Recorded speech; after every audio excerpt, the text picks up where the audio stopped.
Bulletin की शुरुआत करेंगे। देहरादून में नियुक्ति पत्र वितरण के लिए आयोजित कार्यक्रम में मुख्यमंत्री पुष्कर सिंह धामी शामिल हुए। इस दौरान उन्होंने उच्च शिक्षा विभाग के तहत लोक सेवा आयोग द्वारा सहायक प्रोफेसर के पद के लिए चयनित उम्मीदवारों को नियुक्ति पत्र बांटे। इस दौरान सीएम ने कहा कि आज से आप भविष्य के निर्माता के रूप में एक नई यात्रा शुरू करेंगे। अब आप सभी के कंधों पर भविष्य बनाने की जिम्मेदारी है। मुझे विश्वास है कि आप इस चुनौती को स्वीकार करेंगे और पूरा करेंगे। उत्तराखंड को देश का सर्वश्रेष्ठ राज्य बनाना हमारा सपना है।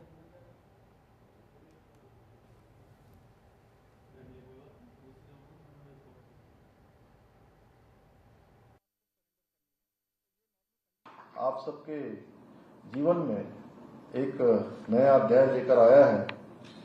आज से आप शिक्षा के माध्यम से भविष्य निर्माता के रूप में एक नई जीवन यात्रा की आप शुरुआत करने जा रहे हैं, जिसके बारे में अभी आदरणीय नरेश जी ने बहुत शानदार तरीके से आप सबके बीच में बात रखी। और मैं कहना चाहूंगा कि यहाँ जो 72 असिस्टेंट प्रोफेसर ही नहीं बल्कि 72 भविष्य निर्माता हमारे सामने बैठे हुए हैं, इसमें कोई अतिशयोक्ति नहीं होगी। और आज से आप सभी के कंधों पर उत्तराखंड के भविष्य को संवारने की, सुधारने की और भविष्यों को तैयार करने की एक महत्वपूर्ण जिम्मेदारी आ गई है। आपने अभी एक पड़ाव पूरा किया है, यह आपकी शुरुआत हो रही है। पढ़ाई और परिश्रम, आपकी तैयारी, इन सब के बाद एक पड़ाव आपका पूरा हुआ है। आप इसे मंजिल मत समझ लेना। मैं इतना ही कहना चाहूंगा कि ये शुरुआत है, अभी ये अंत नहीं है। आपको पैर रखने की जगह मिल चुकी है। अब आप सबको अपने जीवन के श्रेष्ठ प्रदर्शन से उसको प्रमाणित करने की भी जो है चुनौती आप सबके सामने आ गई है। और मुझे पूरा विश्वास है कि आप सब लोग जो है इस चुनौती को अवश्य स्वीकार करेंगे और इस चुनौती को पार करेंगे। इस अवसर पर मैं आप सभी के उज्जवल भविष्य की कामना करता हूं। साथ ही उम्मीद करता हूं कि आप सभी अपनी जिम्मेदारियों का निर्वहन करते हुए उत्तराखंड को पूरे हिंदुस्तान का श्रेष्ठ और विकसित राज्य बनाने के लिए अपना योगदान देंगे। तो वहीं भारतीय जनता पार्टी 1 सितंबर से देश भर में सदस्यता अभियान की शुरुआत करेगी। बीजेपी ने 10 करोड़ से ज्यादा सदस्य बनाने का लक्ष्य रखा है। इस बार क्यूआर कोड और नमो ऐप को सदस्यता अभियान में शामिल किया गया है। यानी कोई भी व्यक्ति क्यूआर कोड को स्कैन कर या फिर नमो ऐप पर जाकर बीजेपी का सदस्य बन सकता है। बीजेपी सदस्यता अभियान कार्यक्रम के तहत आजकल कुमाऊं मंडल और गढ़वाल मंडल दोनों में ही कार्यक्रम का आयोजन किया जा रहा है। देखिए, भारतीय जनता पार्टी के सदस्यता अभियान के संदर्भ में जो कार्यशालाएं वो लगभग हमारे समाप्ति की ओर है। प्रदेश कार्यशाला के बाद जिलों के अंदर कार्यशालाएं हुई, मंडलों की कार्यशाला हमारी संपन्न हो चुकी है। और जिस दिन राष्ट्रीय अध्यक्ष प्रधानमंत्री मोदी जी को सदस्य बनाएंगे, उस दिन से ही हमारी सदस्यता का जो विधिवत जो कार्यक्रम प्रारंभ हो जाएगा। और मैं कह सकता हूँ पिछली बार से ज्यादा सदस्य हमारे बनेंगे। हमारी जो 2 चरणों की सदस्यता हुई थी उसको भी हम पहले चरण में करेंगे, इसका विश्वास रखते हैं। वहीं उत्तराखंड मणिपुर में उग्रवादियों के हमले में शहीद हो गया। दरअसल मणिपुर में एक अभियान में सेना का जवान शहीद हुआ था, वहीं आज उनको अंतिम विदाई दी जाएगी। जानकारी के अनुसार शहीद जवान हजारी चौहान टिहरी के देवप्रयाग का रहने वाला है। मणिपुर में दुश्मनों के साथ हुई मुठभेड़ में प्रदेश का जवान शहीद हो गया। इस घटना के बाद शहीद जवान का पार्थिव शरीर ऋषिकेश पहुंचा, जहां आज सैन्य सम्मान के साथ पूर्णानंद घाट में शहीद जवान को अंतिम विदाई दी जाएगी। बता दें कि शहीद जवान के अंतिम संस्कार में मुख्यमंत्री पुष्कर सिंह धामी, मंत्री प्रेमचंद अग्रवाल शामिल होंगे।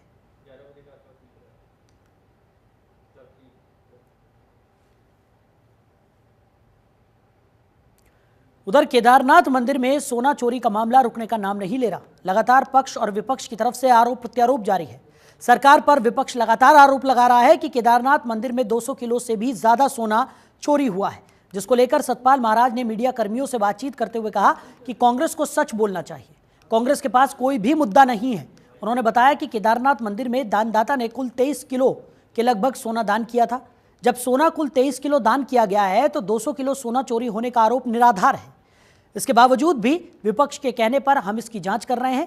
जांच की रिपोर्ट जल्दी आने वाली है, जिसके बाद रिपोर्ट को सार्वजनिक भी किया जाएगा।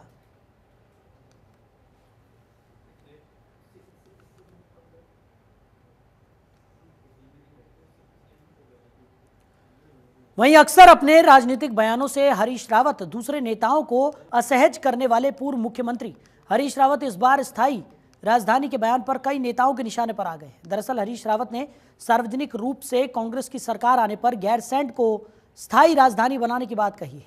ये बयान आने के बाद हरीश रावत को न केवल विपक्षी दलों ने बल्कि उनके घर में भी उनकी घेराबंदी शुरू हो गई है। इस मामले में अब उनसे सवाल भी किए जा रहे हैं और उन पर तीखे प्रहार भी हो रहे हैं। धामी सरकार में मंत्री सुबोध उनियाल ने हरीश रावत पर कड़ा प्रहार किया है। सुबोध उनियाल ने कहा कि अब उनके बयान से उनकी ढलती उम्र का अनुमान आसानी से लगाया जा सकता है। तो सुबोध उनियाल ने कहा कि हरीश रावत कांग्रेस सरकार में मुख्यमंत्री रहे थे, उस दौरान उन्होंने गैरसैंण को लेकर क्यों कोई निर्णय नहीं लिया, उन्हें बताना चाहिए। सुबोध उनियाल ने यह भी कहा कि हरीश रावत को अब अपनी उम्र के चलते संन्यास ले लेना चाहिए और ऐसे मामलों पर राजनीति नहीं करनी चाहिए।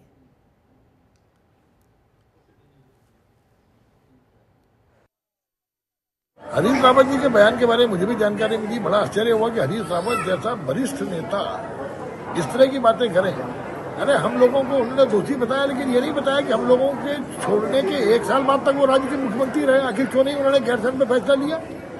देखिए, हरीश रावत जी के बयानों में उनकी ढलती उम्र का असर साफ दिखाई दे रहा है। जिस तरह से इस उम्र में कहीं न कहीं दिमागी दिवालियापन उनका निकल गया। और अगर मैं बोलूं तो उत्तराखंड में हरीश रावत झूठ बोलने की एक चलती फिरती मशीन है और इसी झूठ बोलने की आदत ने उनको आज उनको तो गत में लाया ना। पूरे उत्तराखंड के अंदर कांग्रेस को अगर किसी ने आज जमीन के नीचे ले आने का काम किया तो वो केवल हरीश रावत है। और मैं उनको आज फिर सलाह दे रहा हूँ कि अपनी उम्र के कारण उन्हें बानप्रस्थ आश्रम में जाकर के निश्चित रूप से संन्यास ले लेना चाहिए। वहीं उत्तराखंड विधानसभा सत्र के दौरान एक अजीब घटना हुई। सत्र के दौरान निर्दलीय विधायक उमेश कुमार ने एक अजीब बयान दिया। उमेश कुमार का कहना था कि उत्तराखंड में एक बार फिर से राज्य सरकार को गिराने की साजिश रची गई है, जिसमें उन्होंने कहा कि मशहूर गुप्ता बंधुओं ने कुछ लोगों के साथ मिलकर 500 करोड़ रुपए एकत्रित किए और इसी से वो उत्तराखंड की सरकार को गिराना चाहते थे। सदन में दिए गए बयान के बाद उमेश कुमार ने प्रेस कॉन्फ्रेंस भी की, जिसमें उन्होंने गंभीर आरोप लगाए। वहीं इन सबको लेकर देश के पूर्व शिक्षा मंत्री और डॉक्टर रमेश पोखरियाल निशंक ने भी सवाल उठाए।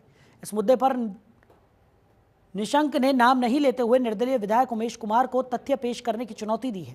कहा कि हर कीमत पर निर्धारित समय पर खुलासा होना चाहिए। जिसने ये बात बोली है उसको खुलासा करना चाहिए।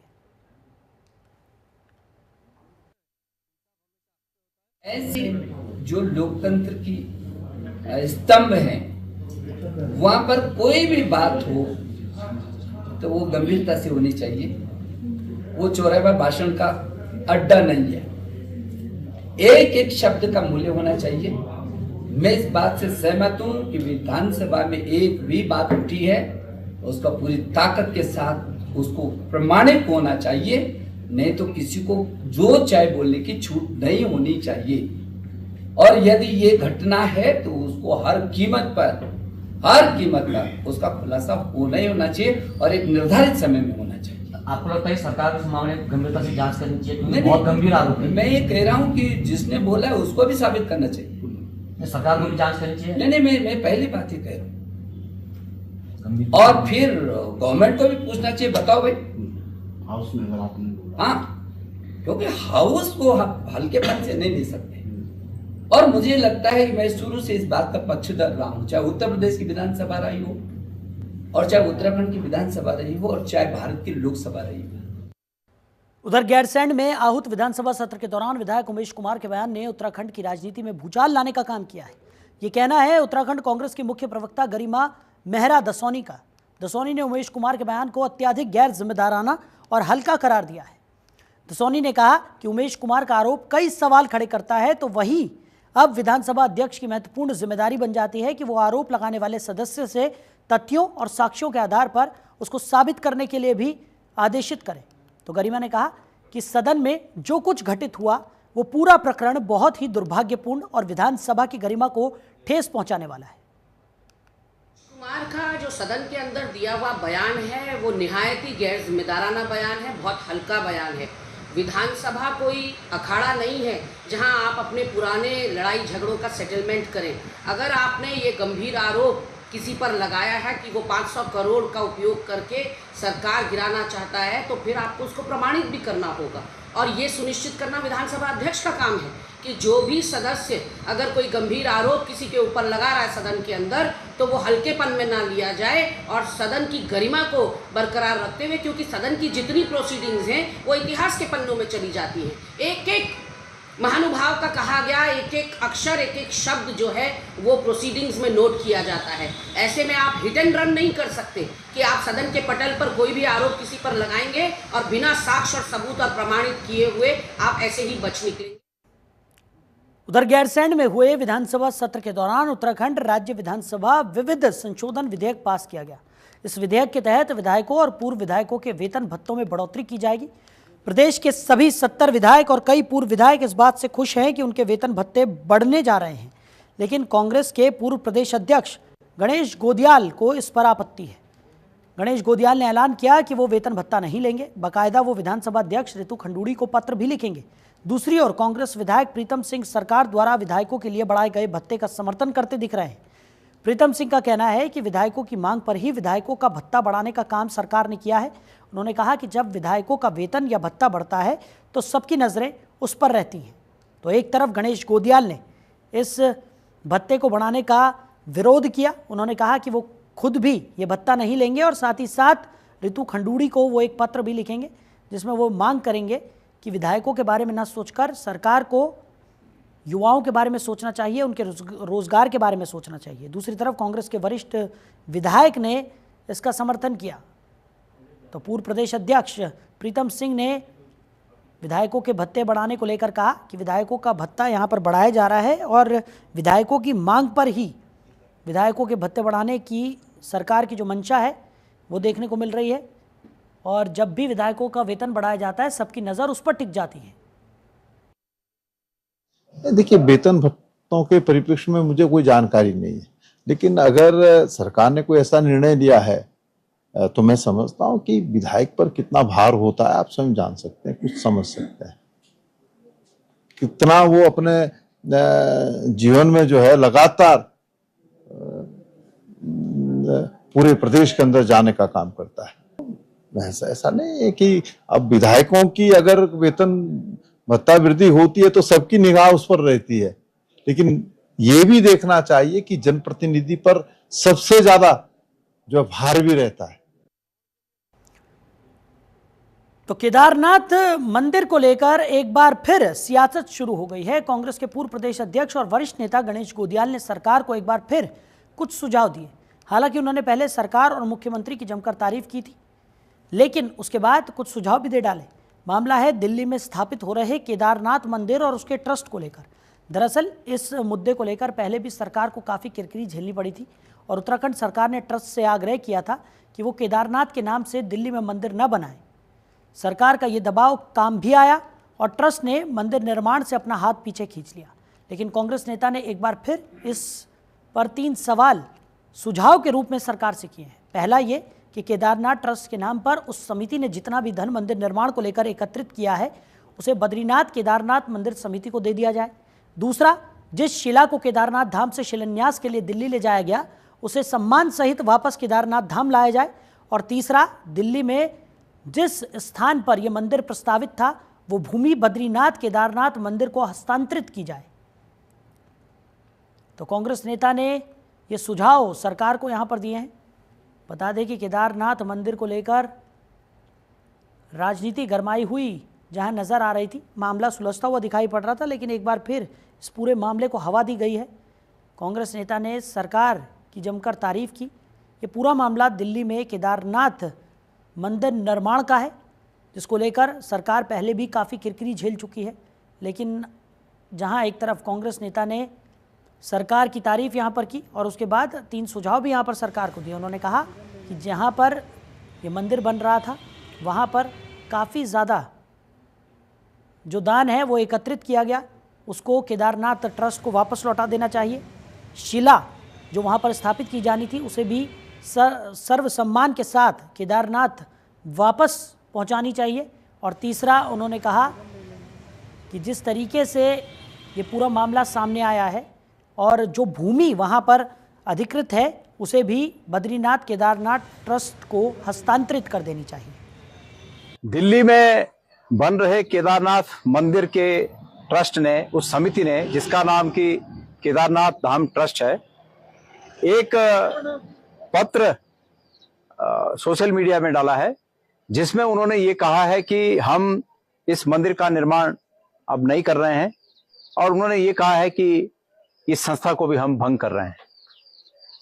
मैं ये समझता हूं कि हमने ये उम्मीद की थी माननीय मुख्यमंत्री जी से कि माननीय मुख्यमंत्री जी इस भूल को स्वीकार करें, लेकिन मुख्यमंत्री जी चूंकि उनकी प्रतिष्ठा है और उनकी प्रतिष्ठा से हमारे उत्तराखंड की प्रतिष्ठा भी जुड़ी है, राजनीतिक लड़ाई अलग बात है, लेकिन फिर भी माननीय मुख्यमंत्री जी को हम विवश नहीं करना चाहते कि माननीय मुख्यमंत्री जी इसको सार्वजनिक रूप से कहें कि ये मेरी भूल है, मैं माफी चाहता हूं, क्योंकि उनकी इस प्रतिष्ठा के साथ हमारी प्रतिष्ठा भी जुड़ी है, प्रदेश की प्रतिष्ठा जुड़ी है।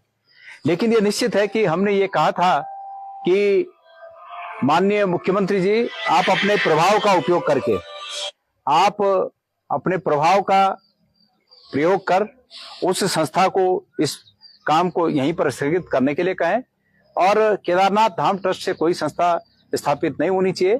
तो निश्चित रूप में ये उन सब लोगों की जीत है, उनका ये कहना, उस समिति का ये कहना कि हमने इसको रोक दिया और ये संस्था भी हम भंग कर रहे हैं, ये उन सब लोगों की जीत है जो वहां पर केदारनाथ धाम मंदिर बनने से, संस्था बनने से और उत्तराखंड के मुख्यमंत्री जी के द्वारा वहां जाकर करने से और उसका प्रचार प्रसार करने से आहत थे। ये उन सब लोगों की जीत है। उधर उत्तराखंड में होने वाले आगामी चुनाव के लिए कांग्रेस ने अभी से तैयारियां तेज कर दी हैं। इसके तहत कांग्रेस हाईकमान एक समिति का गठन किया है। कांग्रेस मुख्य प्रवक्ता गरिमा दसौनी ने बताया कि उत्तराखंड में होने वाले आगामी चुनावों के मद्देनजर कांग्रेस हाईकमान ने एक समन्वय समिति गठित की है। उन्होंने बताया कि समन्वय समिति में प्रदेश अध्यक्ष होंगे, जबकि नेता प्रतिपक्ष यशपाल आर्य, पूर्व मुख्यमंत्री हरीश रावत समेत तमाम अन्य वरिष्ठ नेता सदस्य बनाए गए हैं। उन्होंने बताया कि प्रदेश कांग्रेस समन्वय समिति नगर निकाय व पंचायत चुनाव के लिए पार्टी नेतृत्व को सुझाव।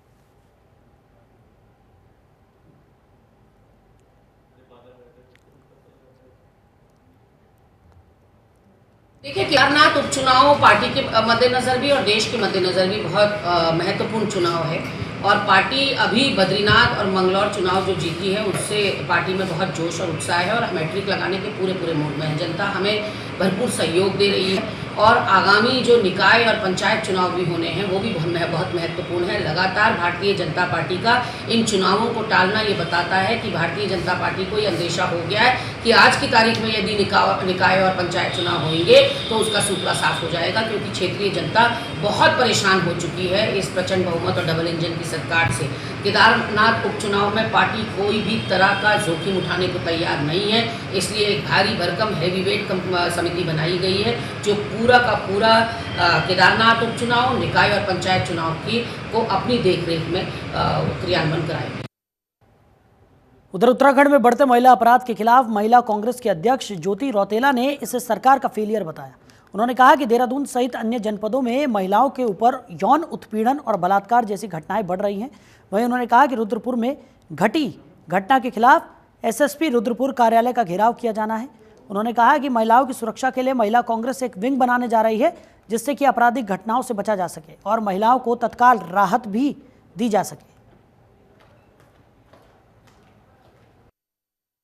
देखिए, मुझे लगता है कि ये पूरी तरीके से सरकार का फेलियर है कि आज उत्तराखंड में लगातार जो महिलाओं के ऊपर बलात्कार के केसेस बढ़ते जा रहे हैं, ये कहीं ना कहीं हमारा शासन प्रशासन लॉ एंड ऑर्डर जो है मेंटेन करने में विफल है और अपराधियों के मन में जो डर होना चाहिए कि अगर मैं कुछ गलत कर रहा हूँ, किसी लड़की के साथ बलात्कार कर रहा हूँ, तो मुझे जो सजा है वो सख्त से सख्त मिलेगी, वो डर अपराधियों के मन में नहीं है। ये बड़े अफसोस की बात है कि देवभूमि उत्तराखंड में लगातार आज पिछले 2 महीने से आप देखोगे कि रोज आपको एक घटना सुनाई दे रही कि यहाँ बलात्कार हो गया। इस 2 साल की बच्ची से लेकर और 60 साल की महिला तक अपने आप को असुरक्षित महसूस कर रही है। तो ये हमारी सरकारों को सोचना पड़ेगा, सरकार को इस पर सख्त कानून बनाना चाहिए, क्योंकि सरकार इसमें विफल हो रही है।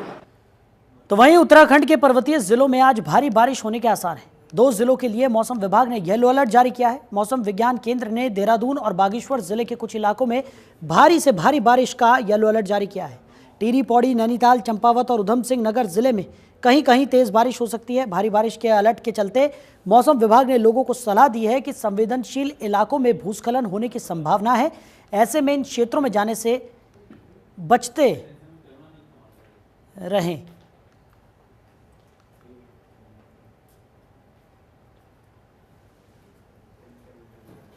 तो उत्तराखंड में भारी बारिश को लेकर मौसम विभाग की तरफ से यह अलर्ट जारी किया गया है। 2 जिलों में येलो अलर्ट जारी किया गया है।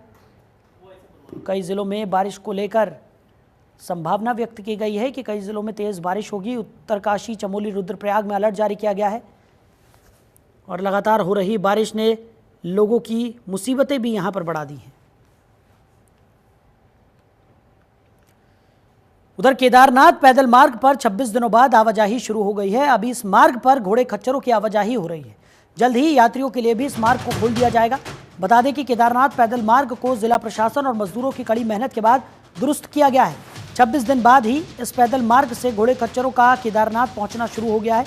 बता दें कि 31 जुलाई को केदारनाथ पैदल मार्ग पर आई त्रासदी के कारण जगह जगह मार्ग ध्वस्त हो गया था, जिसके बाद सबसे पहली प्राथमिकता के तहत पैदल मार्ग से तीर्थ यात्रियों को सुरक्षित निकाला गया।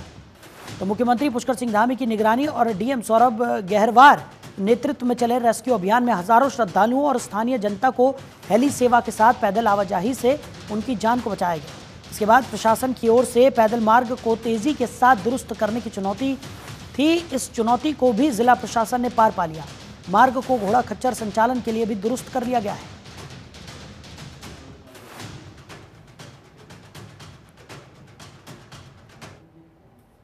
उधर हरिद्वार जिला कारागार रोशनाबाद में श्री कृष्ण जन्माष्टमी के अवसर पर 3 दिवसीय कार्यक्रम की शुरुआत हो गई है। पहले दिन बंदी कैदियों ने भगवान श्री कृष्ण और राधा की वेशभूषा में झांकियां प्रस्तुत की, जिन्होंने जेल परिसर में उपस्थित अतिथियों को मंत्रमुग्ध कर दिया। कार्यक्रम का शुभारंभ महामंडलेश्वर और स्वामी रूपेंद्र प्रकाश और वरिष्ठ जेल अधीक्षक मनोज कुमार आर्य द्वारा दीप प्रज्वलन से किया गया। इसके बाद बंदियों द्वारा प्रस्तुत सांस्कृतिक कार्यक्रमों ने सभी का मन मोह लिया। हरिद्वार की इस कारागार में हमारे वरिष्ठ जेल अधीक्षक महोदय के आमंत्रण पर आज मैं यहाँ पर आया। श्री कृष्ण जन्माष्टमी का कार्यक्रम बड़ी धूमधाम से मनाया जा रहा है और प्रतीत होता है कि जैसे बहुत ही प्रोफेशनल कलाकार हो। बंदी इतने अच्छे ढंग से प्रस्तुतियाँ भगवान श्री कृष्ण के जन्म की लीलाओं की प्रस्तुत कर रहे हैं।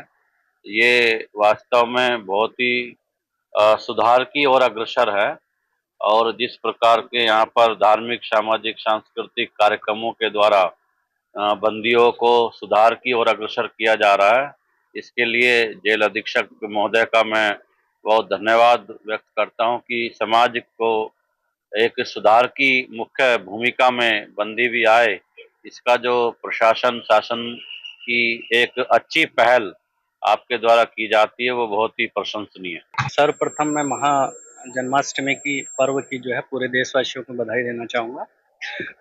हम विगत वर्षों से जो है कारागार में भी जन्माष्टमी का पर्व मना रहे हैं और इसी क्रम में जो है इस वर्ष भी जो है जन्माष्टमी का पर्व कारागार में मनाए जा रहे हैं। जैसे कि आप सब लोग जानते हैं कि भगवान श्री कृष्ण का जन्म कारागार में ही हुआ, तो कारागार का एक जन्म स्थान होने के कारण भगवान श्री कृष्ण का ये उत्सव जो है यहाँ कारागार में इसलिए मनाया जाता है। ये जो कार्यक्रम चल रहा है इसमें जो है भगवान श्री कृष्ण की विभिन्न लीलाएं जो दिखाई जाएंगी और इन लीलाओं प्रत्येक लीला में जो है कुछ ना कुछ सीख जो है छिपी रहती है और इन सीखों को जो है हमारे बंदीगण भी अपने जीवन में ग्रहण करते हैं। तो फिलहाल इस बुलेटिन में मेरे साथ इतना ही। आप बने रहिए और देखते रहिए जनतंत्र टीवी।